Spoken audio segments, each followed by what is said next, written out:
ধনকে দেখলু মনকে চিনলু নাই। ২০ বছর পর কিভাবে ভাইরাল এক উড়িয়া গান, ১২০ কোটির রেকর্ড।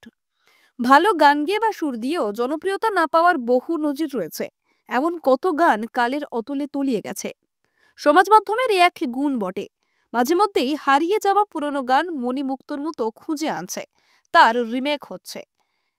সেই গানের তালে মেয়েরা নেচে রিল বানাচ্ছে, বা কৃত্রিম বুদ্ধিমত্তাকে কাজে লাগিয়ে মিম তৈরি হচ্ছে।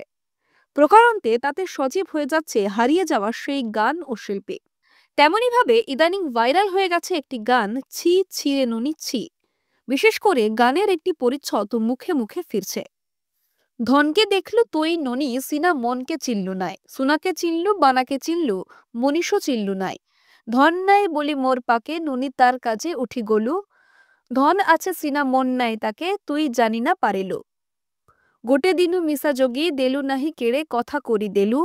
মুই গাঁ যাই করি আসলা বেলে কেনতা পাছরি দেলু রে নুনি ছি ছি ছি। আসলে এই গানের শুরু সম্বলপুর থেকেই, এখন তা ছড়িয়ে পড়েছে উড়িষ্যা পেরিয়ে গোটা দুনিয়ায়। নতুন বছরের শুরুতেই ছি ছিঁড়ে ননি গানটি যেন এক জাদু ছড়িয়েছে। ইউটিউবে গানটির ভিউ ছাড়িয়েছে ১২০ কোটির গণ্ডি। সোশ্যাল মিডিয়া প্ল্যাটফর্মে ১ লাখের বেশি ব্যবহারকারী এই গানের উপর শর্ট ক্লিপ তৈরি করেছেন। গানের প্রযোজক তথা রচয়িতা সীতারাম আগরওয়াল এর কৃতিত্ব দিয়েছেন প্রয়াত গায়ক ও গীতিকার সত্যনারায়ণ অধিকারীকে। তবে সোশ্যাল মিডিয়ায় ট্রেন্ড করছেন ভিডিওর মুখ্য চরিত্র সম্বলপুরের বিভূতি বিশ্বাল এবং পরিচালক মনভঞ্জন নায়ক। গোবিন্দটোলা সম্বলপুরের বাসিন্দা বিভূতি বিশ্বাল একজন নিবেদিত প্রাণ মঞ্চশিল্পী। থিয়েটারে তার দক্ষতা, প্রধান এবং পার্শ্ব চরিত্রে অভিনয়ের মাধ্যমে ইতিমধ্যেই নিজের জায়গা করে নিয়েছেন। আকাশবাণী সম্বলপুরের সঙ্গে যুক্ত এই শিল্পী পার্ট টাইম আর্ট টিচার হিসেবেও কাজ করেন। গানের সঙ্গে যুক্ত হওয়ার স্মৃতি রোমন্থন করে বিভূতি জানিয়েছেন, পরিচালক মনভঞ্জন নায়কের সঙ্গে তার পরিচয় হয়েছিল এক থিয়েটারের মাধ্যমে।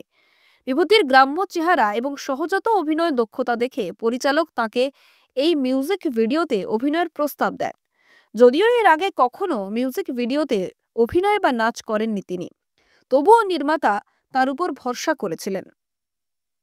পরিচালক মনভঞ্জন নায়ক জানিয়েছেন, গানটি প্রথমবার রেকর্ড করা হয়েছিল ১৯৯৫ সালে। ২০০৫ সালে প্রযোজক সীতারাম আগরওয়াল এই গানের উপর একটি ভিডিও তৈরি করার প্রস্তাব দেন। তখনই এই গানটির গল্প তৈরি করেন নায়ক। গল্পটি এক দরিদ্র যুবককে ঘিরে, যাকে প্রেমিকার পরিবার আর্থিক অবস্থার কারণে প্রত্যাখ্যান করে। কাজের সন্ধানে বাড়ি ছেড়ে যাওয়া যুবক যখন ফেরে, তখন জানতে পারে প্রেমিকার বিয়ে ঠিক হয়ে গেছে। সেই হৃদয় বিদারক মুহূর্তে গানটি গেয়ে ওঠে যুবক। পরিচালক মনোভঞ্জন স্বীকার করেছেন, গানটির মান নিয়ে তার আত্মবিশ্বাস থাকলেও এমন সাড়া জাগানো সাফল্য হবে তা কল্পনাও করতে পারেননি। ২০ বছর পর এই গানের পুনর্জন্ম যেন সৃষ্টিকর্তাকে এক অভাবনীয় উপহার দেয়। এই মিউজিক ভিডিও শুটিং হয়েছিল পিটাপালি এবং জমিদারপালি গ্রামে। প্রথমে গানটি সামান্য পেলেও পরে হারিয়ে যায়। এখন সেই গানই ইতিহাস করছে। সময়ের গণ্ডি পেরিয়ে মানুষের মনে জায়গা করে নিয়েছে ছি ছিঁড়ে নুনি ছি। আপনি দেখছিলেন কলকাতা দর্পণ। আমি সারিয়া। প্রতিবেদনটি ভালো লাগলে লাইক, কমেন্ট ও নিয়মিত আপডেট পেতে সাবস্ক্রাইব করতে ভুলবেন না। নমস্কার।